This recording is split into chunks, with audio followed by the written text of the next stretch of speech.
Chandra's in Newcastle on the subject of Britishness. Hello, Chandra. Very good morning, Henry. Thanks for taking my call. Welcome. I've got a convoluted point to make. Please bear with me. That's all right.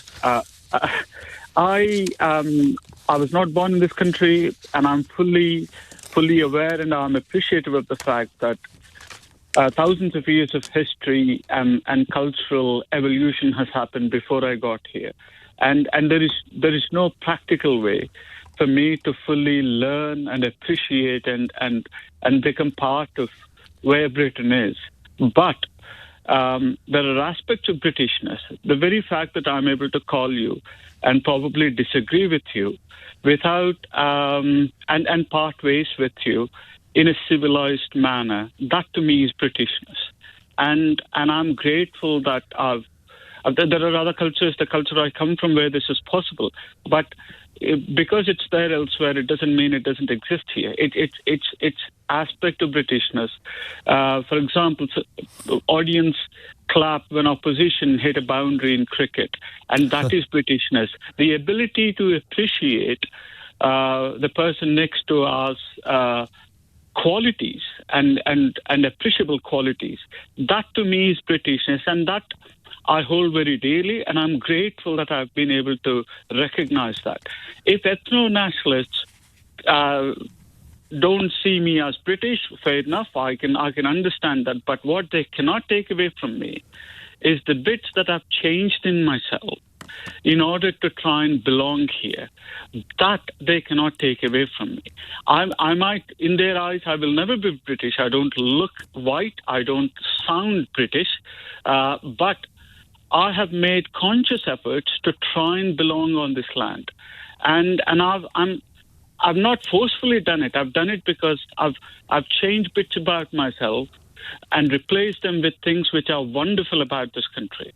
So this is a beautiful land. It has complicated history, especially given the fact that its relationship with my land of birth is a complex one and never fully addressed one. But regardless of the history, this is still a beautiful country with a phenomenal contribution to the modern world. And I'm respectful of that. And I've changed bits about myself to try and belong here. And that, to me, is assimilating Britishness. And I mean, the right of the country or the right wing of the British politics can never see and value where I am with it. But that's okay. But they cannot, their views may or may not matter. But the point is that I think we all can become, even someone like myself can become partly British. And that's inevitable. That's absolutely inevitable. And nobody can, I mean, someone can be stupid and disregard that claim, but just because they disagree, they're not right. Anybody who moves here can partly become British. Yeah.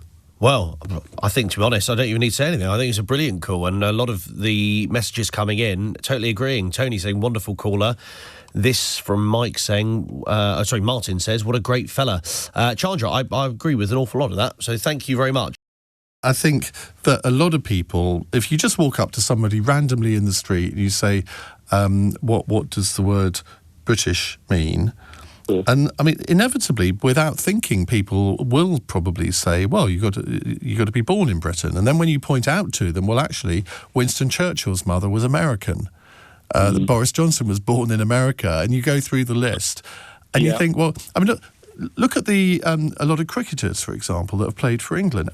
Alan Lamb, who's a great cricketer for this country.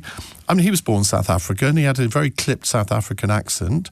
But did anyone really question as to whether he should be playing for England? He lived here. He had a British passport, presumably, and he was one of the all-time great England batsmen. And I'm not going to call them batters. No, and half the England football team are either immigrants or children of immigrants, and we all cheer them when they're when they're playing. On the occasions they're playing well, so Yeah, it's all, that's really it. You've got to look at the politics behind it. Just to go back to that, you've got to look at the politics behind the Guardian story. Why are they doing this? Well, they've got to fill the newspaper this week when there's not much, other politics, national politics going on. And, just an excuse to get the debate out there. But, people shouldn't get so hot and bothered about it, really. You see, you could also be controversial and say, well, why should we define Britishness? We know it when we see it. We know it when we experience it. Why do we have to define all of these things? And inevitably in this Guardian story, it comes down to flags as well. And again, I'll say something controversial. I don't see how a national flag can be controversial at all. The Union Jack is the flag of this country. The flag of St George is the flag of England. And anybody that is, in inverted commas, intimidated by a flag needs to give their head a bloody good shake. I think that's a fair point as well, Ian, but isn't all of this contextual? And as you say, I agree totally. Trying to define, you're going to have a constitutional paper that says what Britishness really is. That would be absolutely ludicrous. And I don't care if Britishness has different meaning and people think of Britishness in different ways. They're quite entitled to. They can think of Britishness in a different way on different days of the week, depending upon what they see in the context it is. It's a kind of pointless circular argument. Why worry about it? You've got a British passport. We're here. We're living together. As long as you follow the laws of the land, everyone get on with their lives. Thank you very much, Nick. This is a good one, and I think this applies to many people. It's from Brian, who says, Jofra Archer, English when great, Caribbean when not. And it's a bit like Andy Murray when he used to win tennis tournaments. When he used to win them, he was British. When he lost them, he was Scottish. And there is something in that, I think.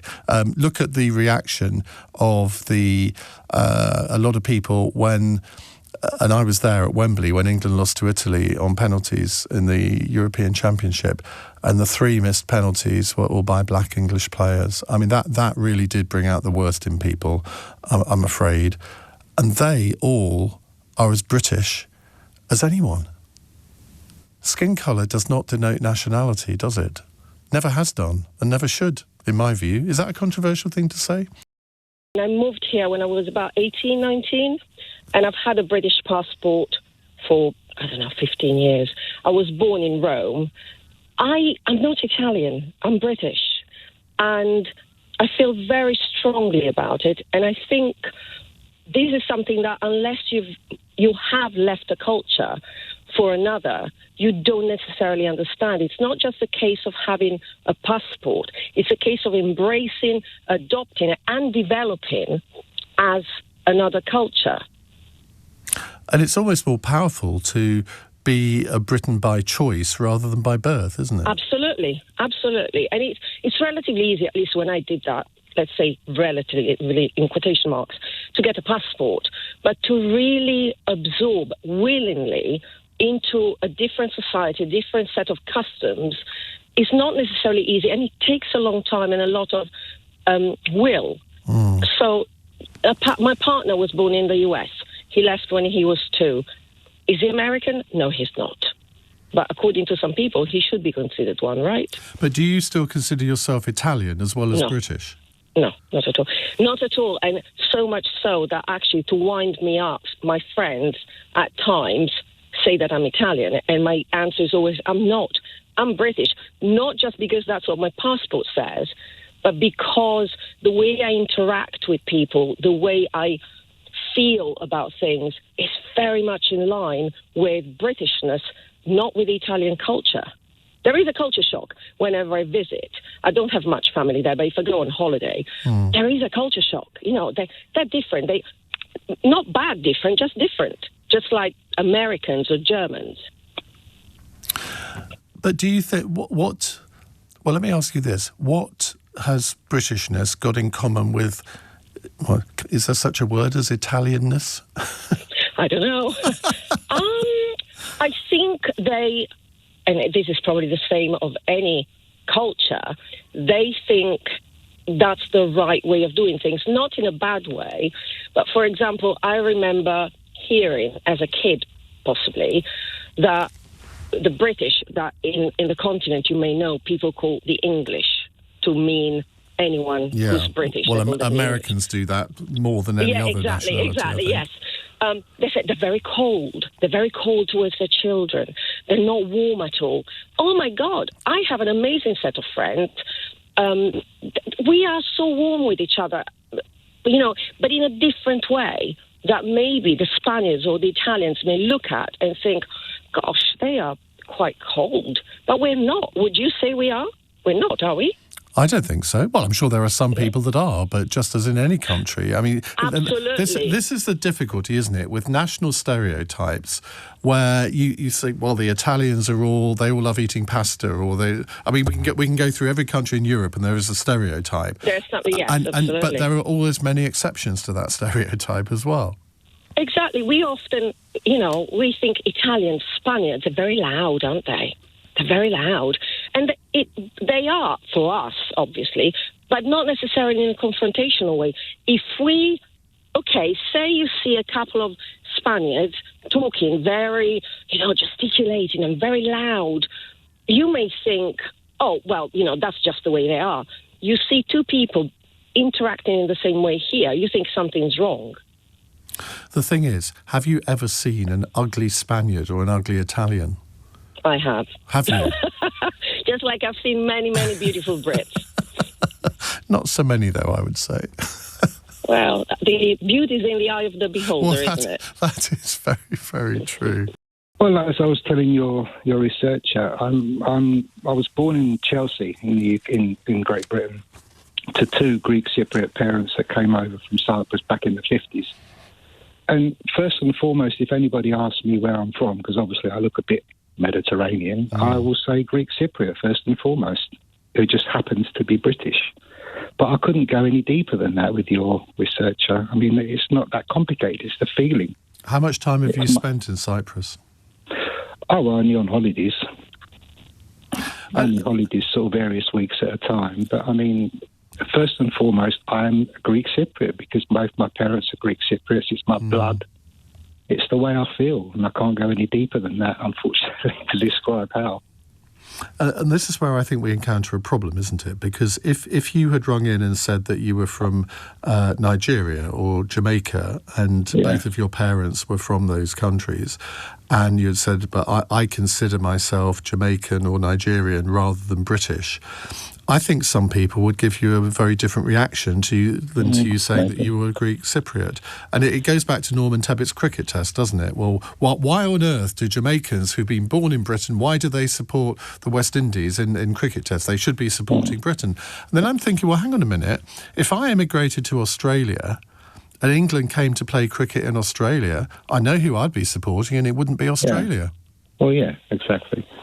So my Britishness basically is I've got a British passport, but then I've got a Cypriot passport as well, which I obtained a couple of years ago as well. So it's a difficult one. But like I say, I'm a Greek Cypriot who just happens to be born in the UK. That's the way I see it. It's quite simple. And I think there are different nationalities that really treasure their ancestry, possibly more than others. And I think whether you're Greek Cypriot, Turkish Cypriot, whatever, I think those are two backgrounds that people really treasure above some others. Maybe. And I don't think there's necessarily an explanation for that. No. Maybe there doesn't need to be. Sometimes we don't necessarily have to seek an explanation, do we? It just is. Yeah, exactly. And it's how I feel. It's just a feeling, and it's sort of been grown with me since I was a child, and I'm a Greek Cypriot. Brought up speaking fluent Greek with both parents. I had two sisters, so I spoke English to them, so I became fluent in both. But, yeah, first and foremost, Greek Cypriot.